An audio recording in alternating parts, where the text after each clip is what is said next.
생존 우선순위 서바이벌 프라이어리티 2025년 9월 10일자를 진행하도록 하겠습니다. 1.25 배속을 보시기 바라고요. 구독, 좋아요 부탁드리겠습니다. 오늘의 편집 내용 제목들입니다.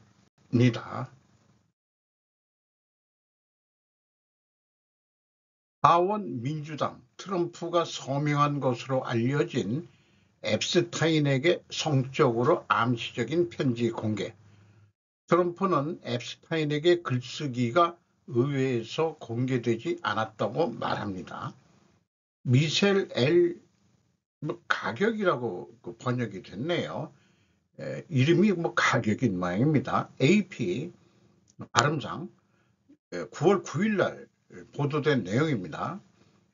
카바에 나와 있는 사진인데요. 트럼프가 요게 한 40대에서 50대 정도, 머리가 좀 젊었을 때 얘기인데, 앱스타인이라는 사람이고, 하원 민주당 트럼프가 서명한 것으로 알려진 앱스타인으로 성적으로 암시적인 편지 공개.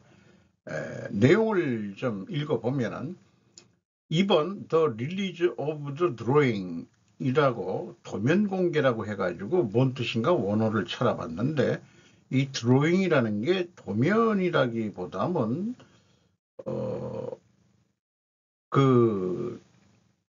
스케치 같은 거를 얘기하는 것 같아요.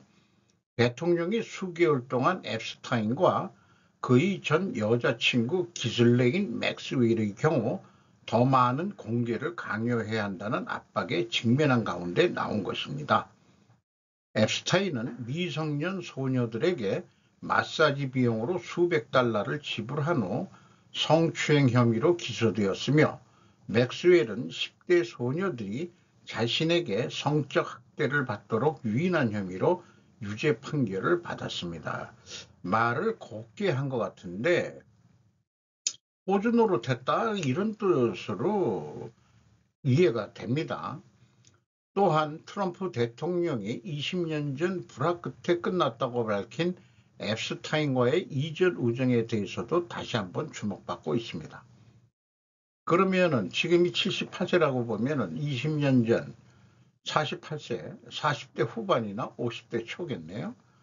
트럼프는 최근 앱스타인의 가장 유명한 성매매 고발자 중 한 명인 버지니아 주프레를 포함한 젊은 여성들이 마라라고 리조트의 스파에서 일했기 때문에 앱스타인과의 관계를 끊었다고 말했다. 이 서한의 공개는 수년간의 추측과 음모론 속에서 의회가 이른바 앱스타인 파일 공개를 초당적으로 추진하는 가운데 이루어졌습니다.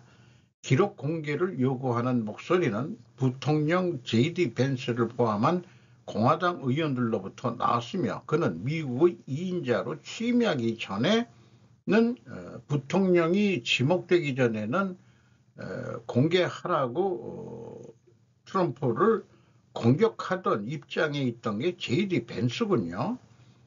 법무부는 8월에 앱스타인 성매매 조사 기록을 의회 감독위원회에 넘기기 시작했다, 이렇게 소개하고 있습니다. 트럼프와 앱스타인 성매매 관련 추모는 진위를 떠나서 트럼프에게 치명적 약점이 될 수 있겠다. 트럼프 2.0으로 각종 정책을 추진하는 거에 뭔가 민주당 쪽에서도 이대로는 안 되겠다. 그러니까 이거를 들고 나온 것 같습니다. 문제는 트럼프하고 앱스타인의 두 사람만의 관계는 아니고, 이미 여러 군데에서도 공개가 된 거지만은 영국의 왕실도 누구죠? 있고, 그 다음에 클린턴 아저씨도 관계가 돼 있고 등등, 정재계 이런 정치계 이런 애들을 의도적으로 약점을 잡으려는 어떤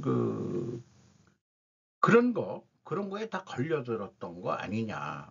약점을 잡힌 정치인들이 말을 듣게 돼 있으니까 그러니까 앱스타인의 배후 세력도 있다 하는 얘기도 있긴 있습니다. 뭔가 까발리기면은 안 되니까 구치소인가 감옥에 있을 때 자살한 거로 끝나게 만들어놨죠. 그런 유사한 드라마도 꽤 많습니다. 중요 증인이 그냥 죽는 거, 이런 거 뭐 허구한 날 많죠. 트럼프가 앱스타인에게 보낸 생일 메시지가 방금 공개되었는데 JD 벤스에게는 당황스러운 일입니다. 데이비드 모의 허피턴 포스트에서 9월 9일 날, 요거는 하루 전에 보도가 된 내용입니다. 도널드 트럼프가 2003년 제프리 앱스타인에게 보낸 것으로 알려진 생일 축하 메시지가 월요일에 공개된 것은 대통령에게 나쁜 인상을 줄 뿐 아니라 부통령 JD 벤스에게도 정말 부끄러운 일. 이 편지에는 트럼프의 서명으로 보이는 여성 시신이 메시지 위에 그려져 있으며 생일 축하합니다. 그리고 매일매일이 또 다른 멋진 비밀이 되기를 바랍니다라고 적혀 있습니다. 월스트리트 저널은 지난 7월 이 편지의 존재를 보도 월요일에 편지가 공개된 후 백악관 부참모장 테일러 부도비치는 메모에 적힌 서명이 트럼프의 최근 공식 문서 서명과 일치하지 않는다고 주장했습니다. 벤스도 7월에 생일 메시지 스토리는 처음에 깨졌고 X에게 전달했고 저널의 기사를 완전한 헛소리라고 선언했답니다. 그리고 캘리포니아 주지사 게빈 뉴섬을 비롯한 사람들은 벤스의 원래 완전한 헛소리라고 얘기하고 게시물이 잘 늙었다고 언급하며 부통령 죽이기에 몰려들었습니다.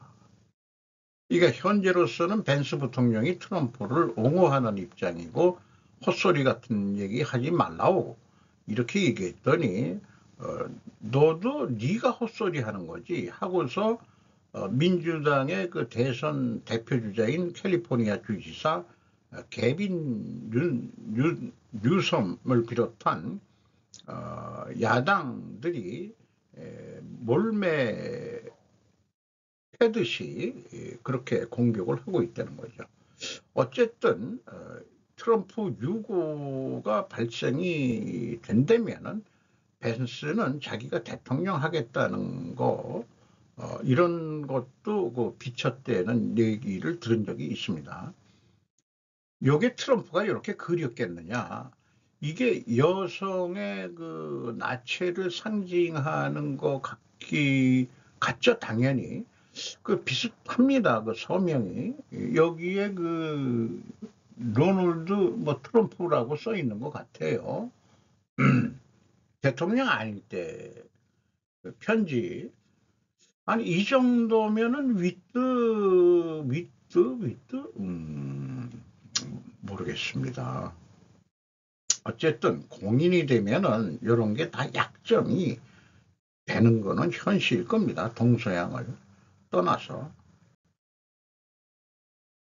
한국 국방장관 대북 정책은 강력한 억지와 군사적 긴장 완화 병행. 연합뉴스 일본판에서 가져왔습니다. 우리나라 뉴스가 정치 뉴스나 이런 걸 보더라도 이런 게 눈에 안 띄어요. 현재 국방부 주관으로 하는 서울 안보회의라는 건데 개회사에서 얘기한 거랍니다. 북한의 핵미사일 위협 고도화는 한반도와 영내 평화와 안정, 세계 비확산 체제에 대한 중대한 도전, 강력한 억지력과 빈틈없는 대응체제를 바탕으로 군사적 긴장 완화와 신뢰 구축을 병행하는 투트랙 접근법을 일관되게 추진해 나갈 것. 강한 힘으로 평화를 만들고 성의 있는 대화로 지속 가능한 평화를 구축하겠다며 위기의 악순환을 끊고 평화의 기회를 열기 위한 실질적인 조치들을 하나하나 축적해 나가겠다. 안 원장은 평화는 우연히 오는 것이 아니다.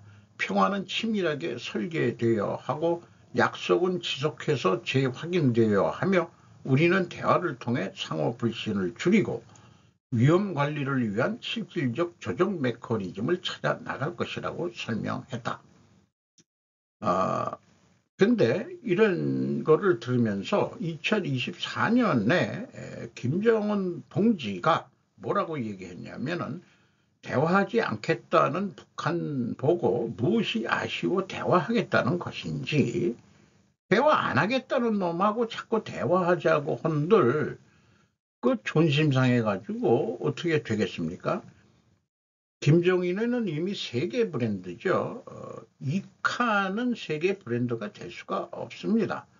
세계 브랜드 김정은이 상대할 사람이 이 칸이겠느냐. 트럼프고 너는 짜샤 내 상대가 아니야 라고 지금 김정은이는 얘기하는 거 아닙니까? 그래서 이 안규백 그 국방장관 민간인 최초의 출신이라고 그러죠. 여기에 얘기한 이 정권의 대북 정책은 처음부터 모순과 갈등을 만들게 되어 있다고 생각합니다.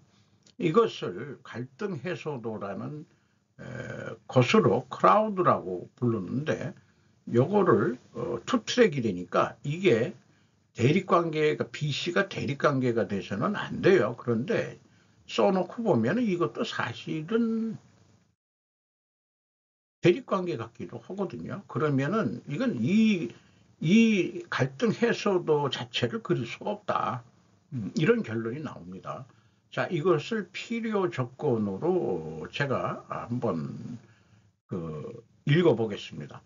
한반도 및 영내 평화를 위하여는 반드시 강력한 억지력을 구축해야 한다. 강력한 억지력을 구축하기 위해는 반드시 뭐를 해야 한다. 우리가 생각하는 것은 국방비를 증액하고 군수산업을 발전시킨다. 이거를 먼저 떠오르게 되죠. 한편 한반도 및 영내 평화를 위하여는 반드시 군사적 긴장 완화를 해야 한다. 군사적 긴장 완화를 위하여는 반드시 신뢰 구축을 해야 한다. 대화를 통해서 이렇게 지금 투트랙을 하겠다는 거거든요. 그런데 신뢰 구축 대화 얘기까지는 나왔는데, 그러면 강력한 억지력에 대해서는 구체적으로 뭘 하겠다는 건지 안규백이는 얘기한 게 없습니다. 그러나 뻔한 거 아니냐 이거예요. 나토도 국방비 5%까지 올리겠다고 해라고 강요를 받고 있는 입장이고, 일본도 마찬가지고, 우리나라는 현재 2.몇 %에서 3.5% 올리기로 했고, 그러면 5%까지 올리면은 그런 방향 아니겠느냐, 이런 얘기 아니겠습니까? 애저녁에 모순된 정책일 것 같다. 강력한 억지력을 위해 반드시 해야 할 것이 무엇인지 언급이 없다. 그것을 말하면 불명 신뢰 구축하는 거리가 먼 갈등 대립을 불러일으킬 것은 뻔하다. 이렇게 생각합니다. 뭐 김정은이가 직접은 안 나서겠지만은 안규백 정도가 얘기한 걸 가지고 김여정 우리 그 언니가 반응을 낼 것 같지는 않아요. 근데 이렇게 궁금하긴 해요. 씨알 까먹는 소리 하지 말라고 이렇게 또 얘기할지도 모르겠죠.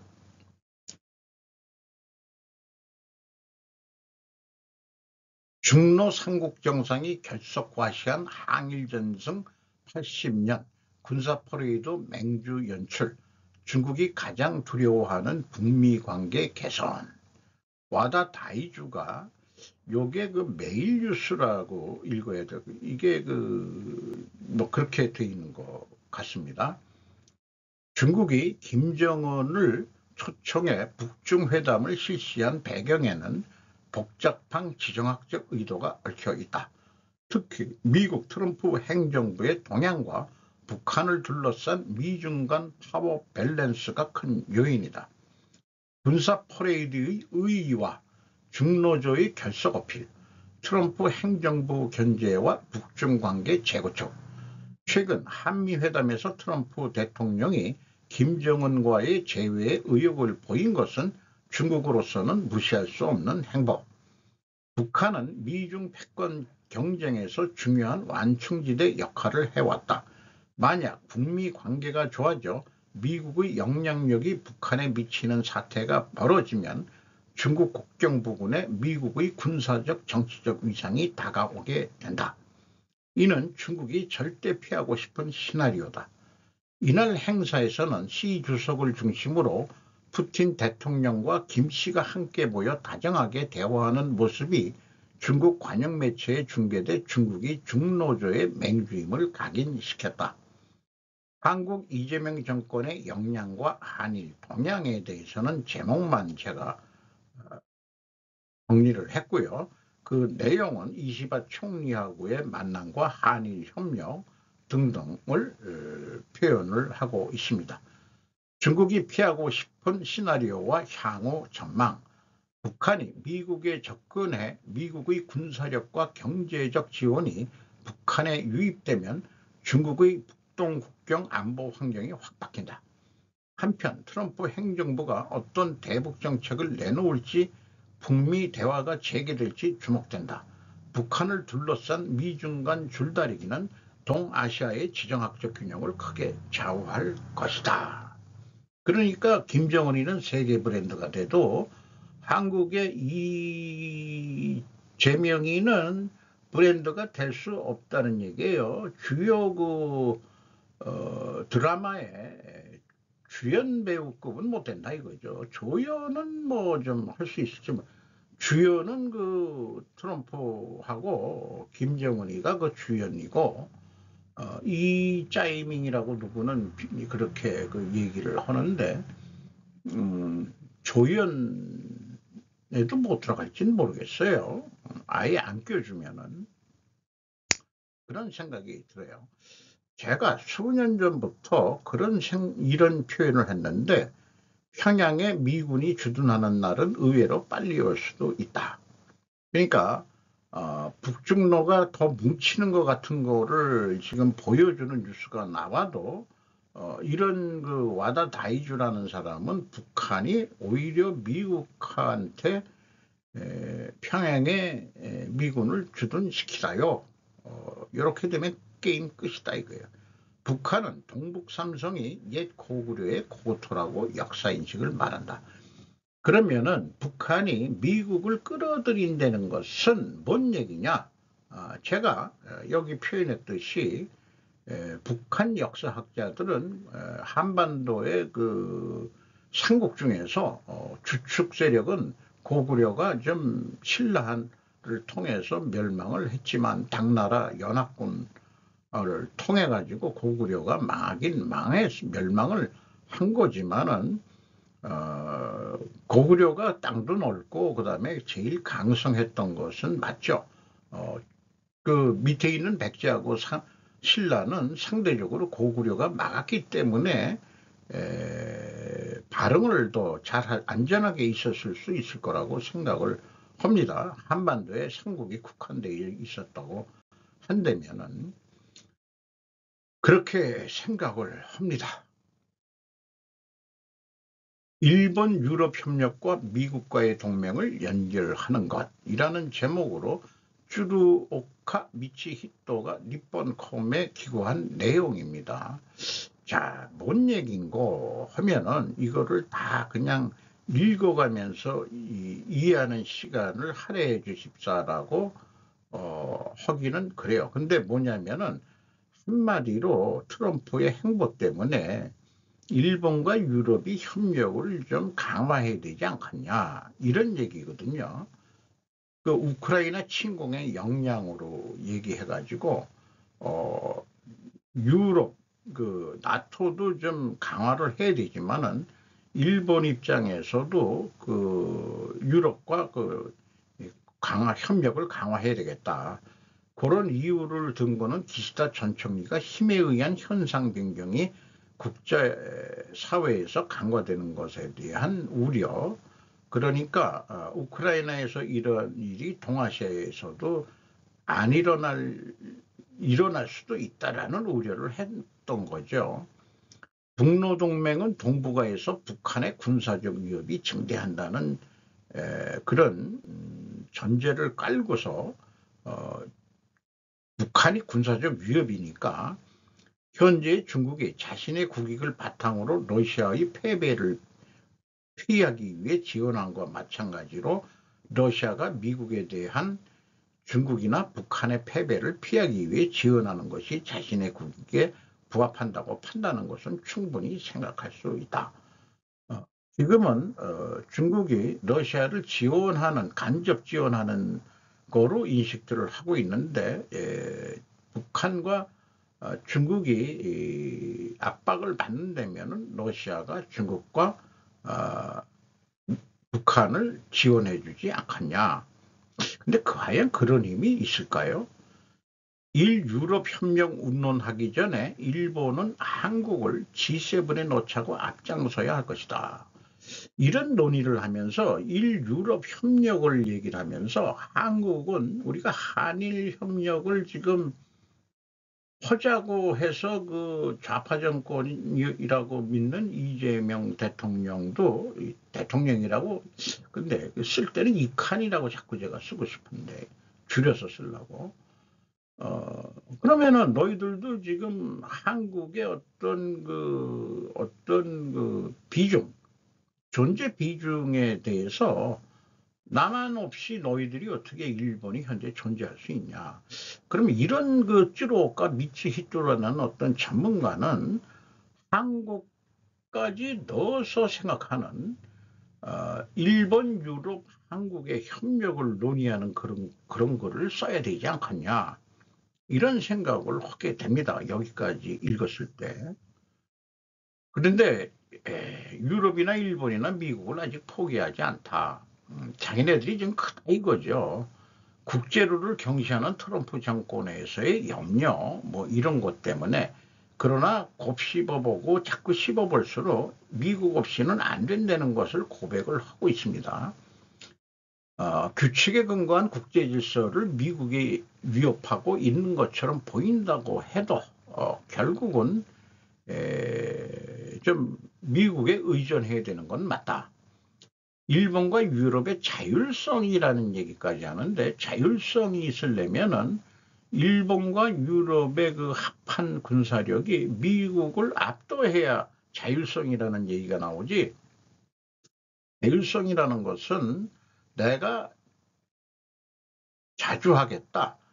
우리는 주권 국가다. 아무리 얘기하더라도 그 주권 국가가 돼야 되는 건 맞지만은 현실적으로는 영향을 받는다 이 말 아니겠어요?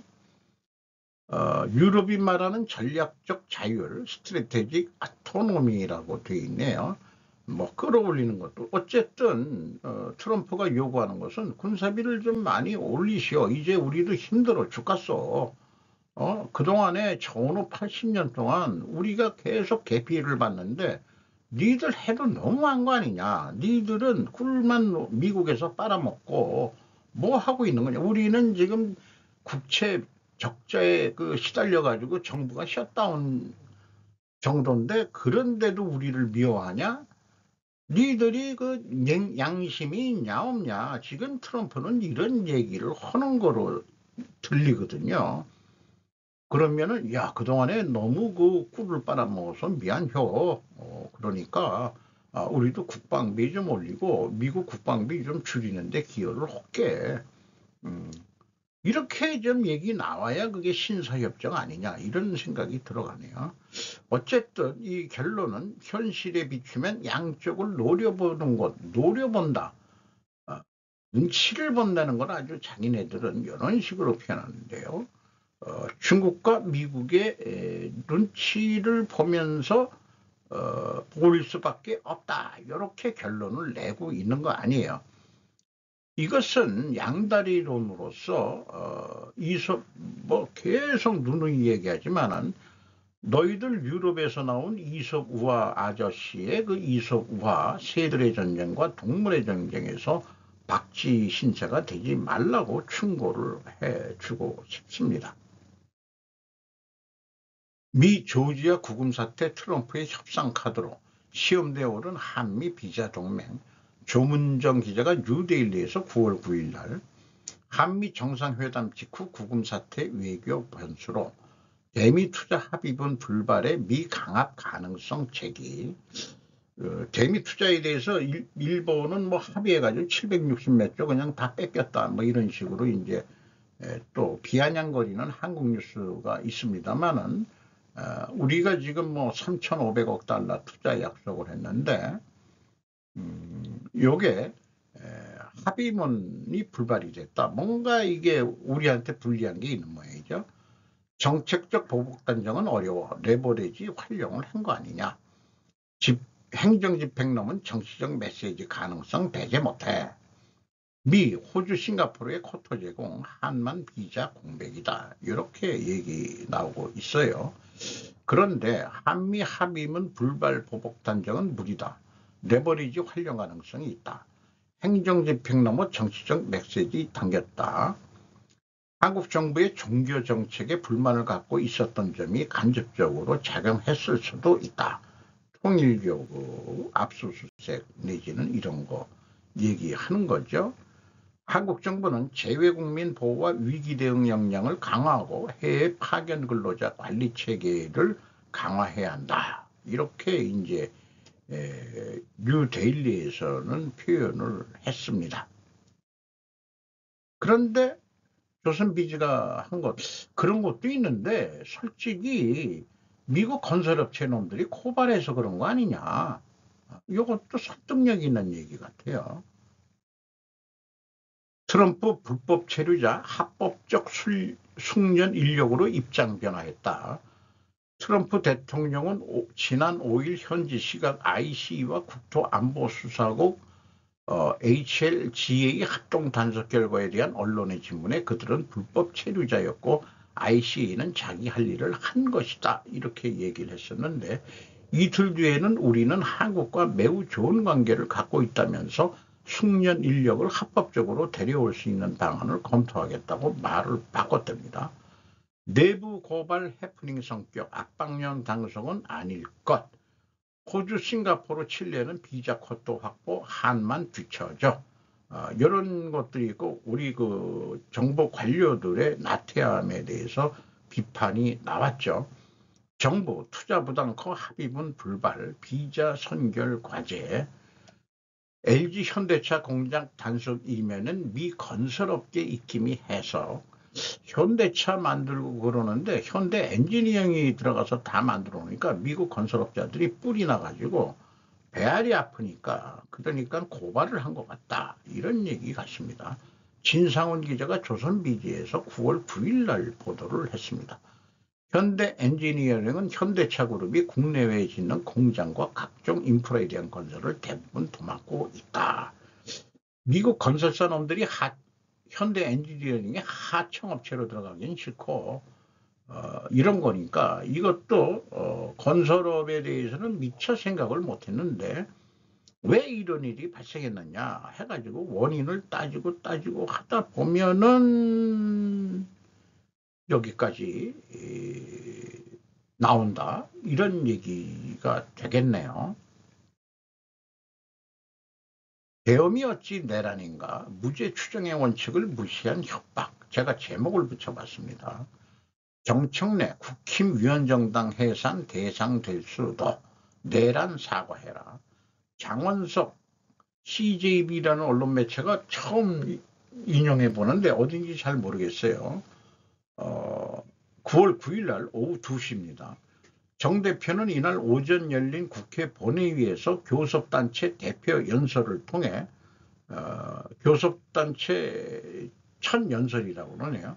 국힘당에게 국민들에게 우리가 잘못했다고 진정어린 사과를 하라며 언제까지 내란당의 오명을 끌어안고 사실 것인가.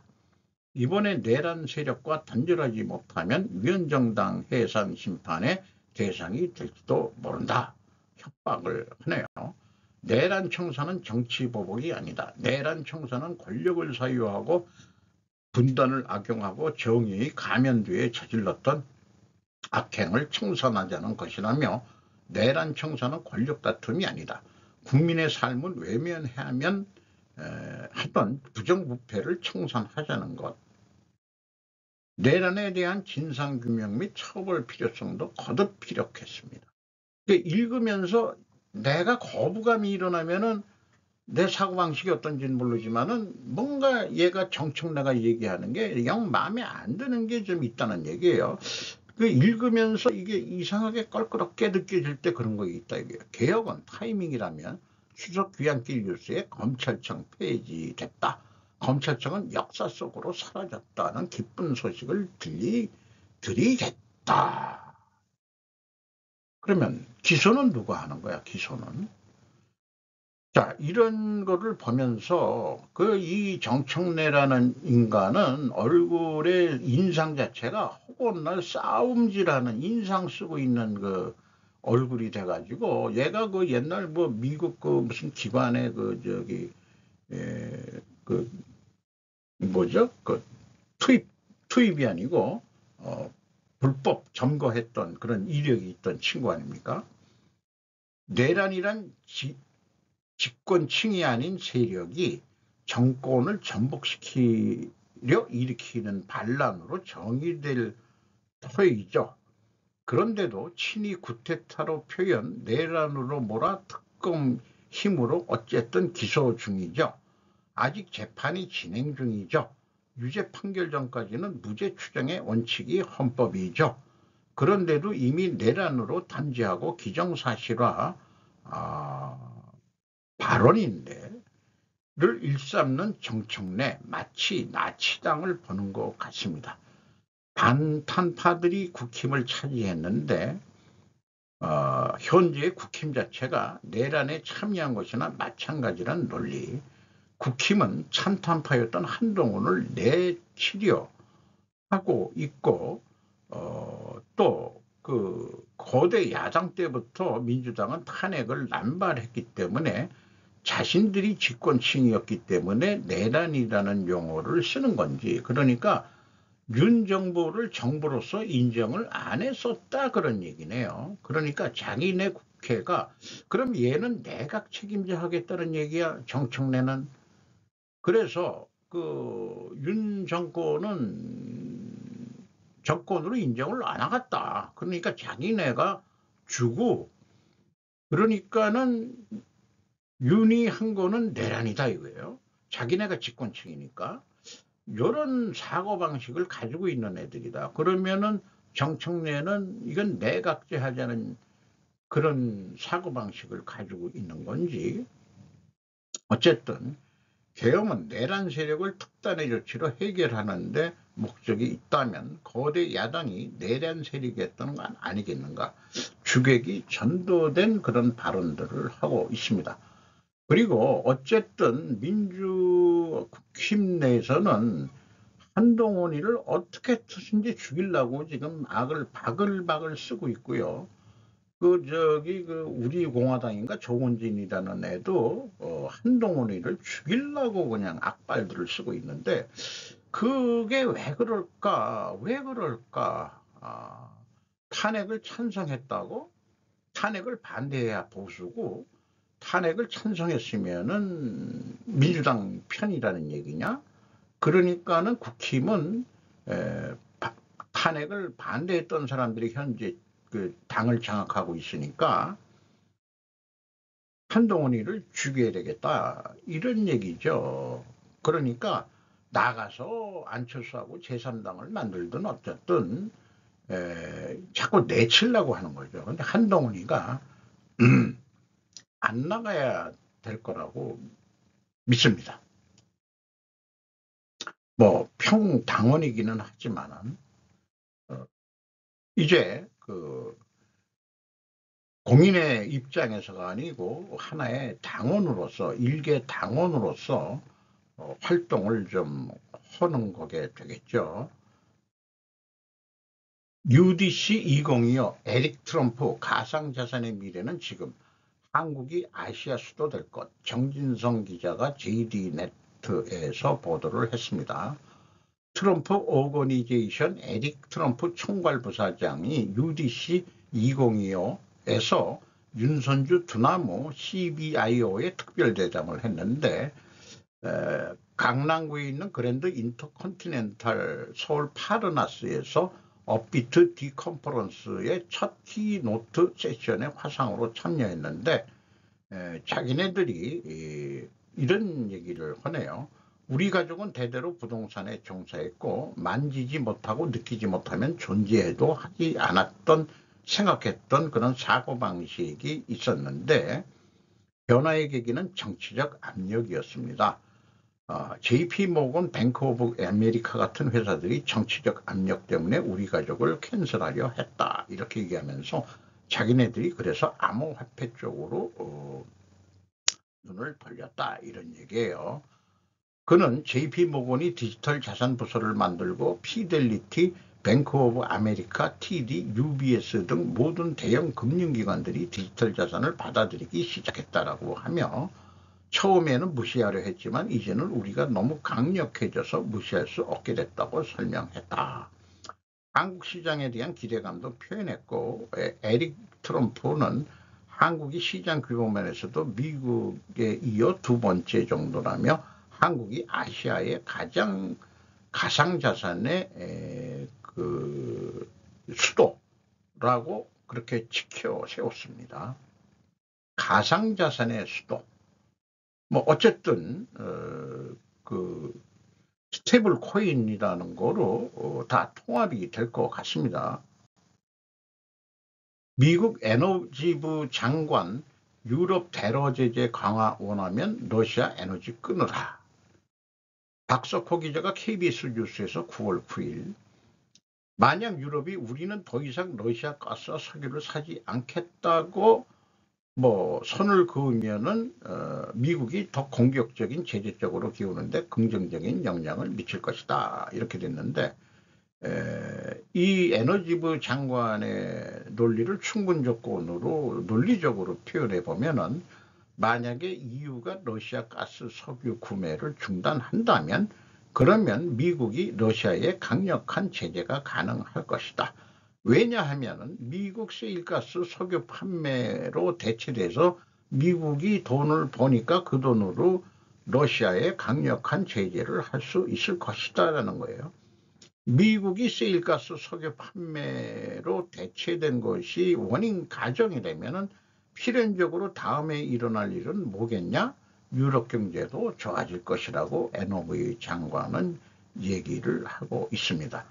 요거만 에너지 장관이 얘기했는데 미국 세일가스 석유하고 판매가 계속된다면은 러시아도 그 전쟁 자금을 끊을 수가 전쟁 자금을 만들기 위해서는 계속 중국하고 인도에 좀 그것도 그러면 중국은 싸게 주라고 우리 아니면 누가 사갔느냐 이래 가지고서리 싸게 파니까 그 또 석유를 갖다가 또 싸게 만들어 가지고 전 세계에 싸게 파니까 덤핑. 그러니까 우리나라 정유업체도 망하게 생겼다 이런 얘기가 되겠네요. 전쟁이 일어나도 유가는 또 내려가고 아주 이상한 이 새로운 현상들이 나타나고 있습니다.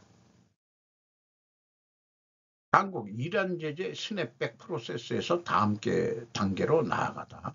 미셸 니콜라스 이게 뭔 얘기인가 했더니 안전보장이사회가 돌아가면서 15개국 회원국이 돌아가면서 의장국을 하는데 이번에 이재명 대통령이 의장을 맡는다고 그러네요. 언제 하는 건지 모르지만 이란에 대한 제재를 영구적으로 해제하는 유엔 안전보장이사회 결의안 조안을 확정했는데 이 의제를 가지고 의장국 역할을 한다. 근데 이게 거부권 행사 때문에 안 될 게 뻔한데도 이게 또 바지저고리 허수아비 노릇하러 지금 가게 생겼어요. 그렇게 생각이 됩니다.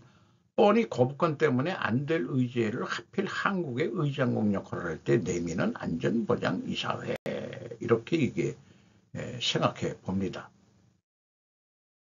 고려인 경영권 분쟁 1년 영풍 MBK 드러난 빌런의 민낯.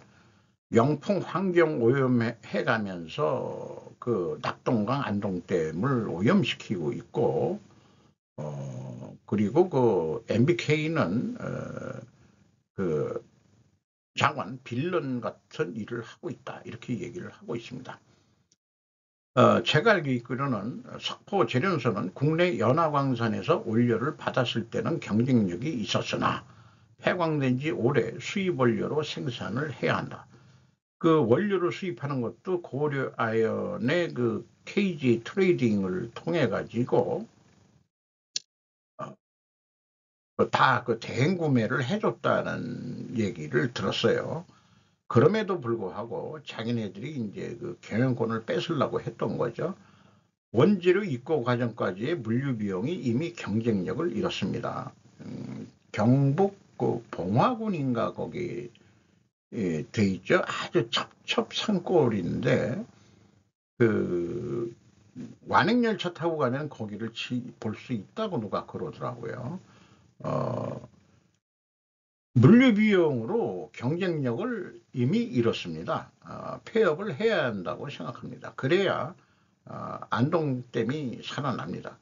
이게 원가가 잘 안 되고 막 그러니까 환경오염 설비도 제대로 방지 시설도 제대로 안 돌리고 막 이러다 보니까 막 그냥 방류하고 막 이러다 보니까는 더 환경오염을 시키고 적자는 나고 뭐 이런 기업을 왜 옹호하겠느냐. 이제는 그냥 문을 닫으시라, 이렇게 얘기할 수 있을 것 같습니다.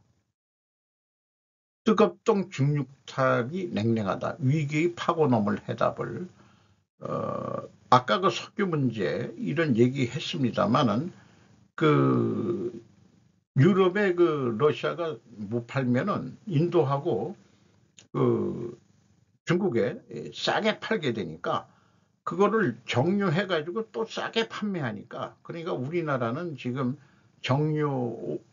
우리나라가 정유 규모가 세계 5위인데 지금 적자로 지금 고전을 하고 있다. 2025년도에는 바짝 그 영업이익이 났었는데 지금 2020년에서 지금 이게 2025년에 다시 우크라이나 전쟁이 장기전이 되더라도 지금 적자 쪽으로 지금 가고 있다. 그래서 중국의 과잉, 이게 인도는 규모면에서 덤핑질을 할 만한 수준은 아니고 중국이 미국보다도 그 정유 생산 능력이 더 높습니다. 그러니까 그 국내 소비가 아니고 수출로 밀어내야 되니까 다른 공산품과 마찬가지로. 그래서 지금 제가 2000 몇 년도에 중국의 그 1대1로 및 그 이런 거를 국내 무슨 컨퍼런스에서 중국 그 기업가 타이어 메이커인가 거기서 나와서 했나 어쨌든 나 뭐 그랬는데 2035년이 중국이 최대 세계 제조 국가가 되겠다는 얘기인데 그걸 다른 말로 하면은 세계 패권 국가가 되겠다. 그리고 뭐 2050년에는 아주 그 또 미래는 이 세계의 그 말하자면 그 초인류 국가가 되겠다. 뭐 이런 식으로 얘기했는데 미국을 누르고 자기네들이 이제 세계의 왕으로 올라서겠다. 요 야망을 아니까 지금 중국 죽이려고 지금 트럼프가 노력하는 거 아니겠어요? 트럼프만이 아니고 다음 대통령도 아마 계속 그렇게 나갈 것 같습니다만은 또 어떻게 보면은 그 키신저가 그 문호 개방 시킬 때부터 글로벌 금융 세력들이 너무나 그 원가 세계 망령에 빨려 들어가지고 그 중국으로 너무 제조업을 넘긴 것도 문제라고 보여집니다. 이상 마치도록 하겠습니다. 오늘도 좋은 하루 되시기 바랍니다.